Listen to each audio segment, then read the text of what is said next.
Hey, this is Josh from The Verge, and we're taking a look at the Microsoft Surface, the much anticipated, long-awaited, first ever tablet designed and built by Microsoft. The device is a black rectangle. The edges are tapered back a bit, so it's got kind of an angular profile. The device itself is made out of a material that Microsoft calls Vapor Mag or Vapor MG, though it feels like thin aluminum in your hands. That's not a knock, it actually feels quite nice.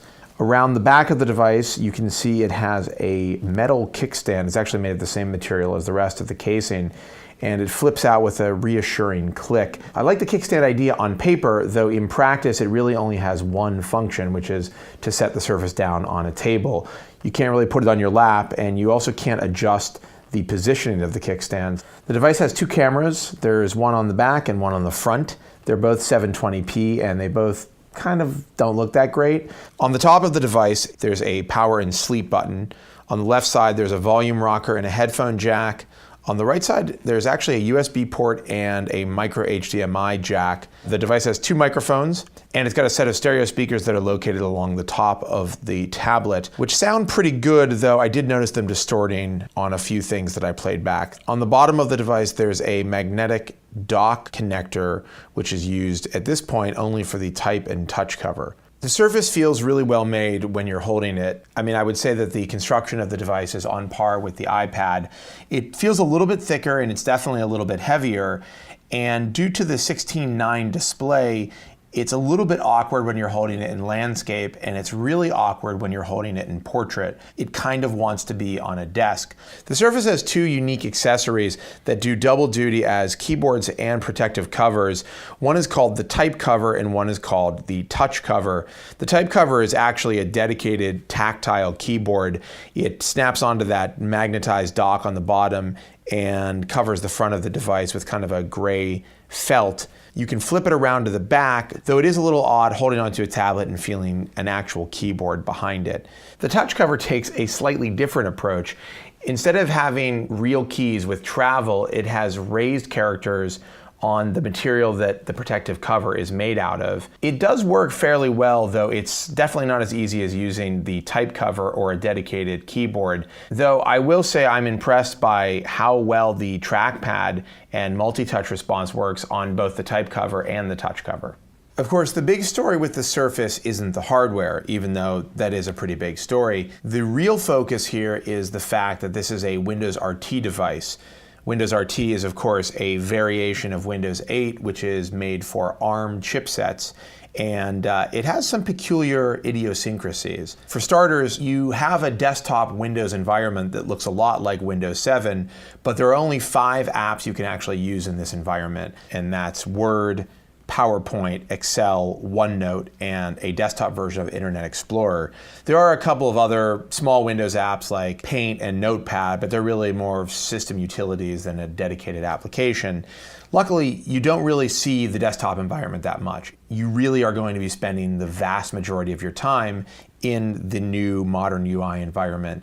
The good news about the modern UI is that it's actually a really interesting new operating system that has a lot of potential, in my opinion. From the get-go, the tile interface seems really inventive and useful. Right when you first log into the machine, you get a bunch of live tiles that are giving you information like your next calendar appointment or your latest email. And it's actually something that I found myself looking at and using day to day while I was testing the Surface.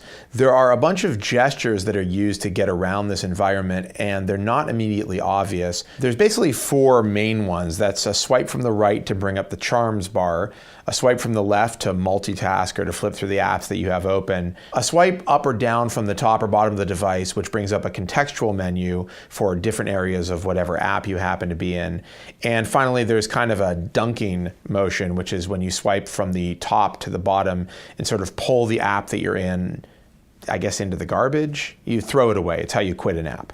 One of the standout apps in the modern UI environment is the browser. It did a great job of rendering pretty much any page that I went to. For some reason, Microsoft decided to equip the ARM devices with Flash, and the pre-installed plugin doesn't do that great of a job at playing back Flash video. HTML5 video definitely fared better, and I was able to get some decent frame rate full screen video playing within the browser. While performance does seem good for most of the applications, there are places where it seemed to suffer.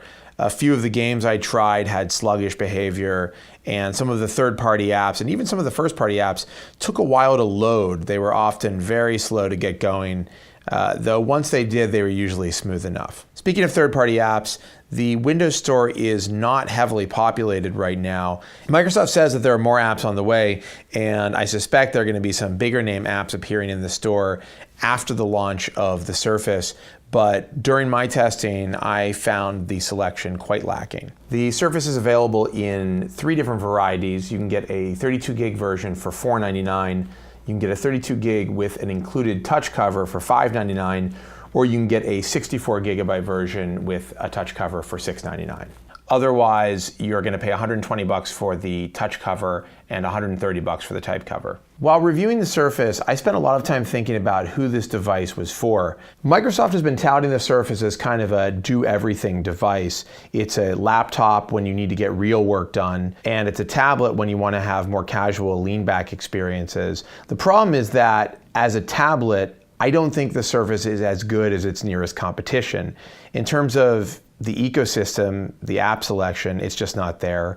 And frankly, this form factor is just a bit awkward. And so things like reading in bed seem kind of out of the question with the Surface. On the flip side, as a laptop, there are some things that the Surface is really lacking. The big one is obviously legacy support for Windows software. If you're a current Windows user, it would be a very jarring experience to move to this device. Additionally, the form factor gets in the way of this thing really making sense. You can't put it on your lap. So in a similar way that the form factor makes it awkward as a tablet, it also makes it awkward as a laptop. Ultimately, Microsoft's promise that Windows 8 would be a no-compromise operating system isn't realized in the Surface. The Surface actually requires quite a lot of compromise. Some users will be able to make those compromises and will love using it, but for a lot of users out there, it may be asking too much.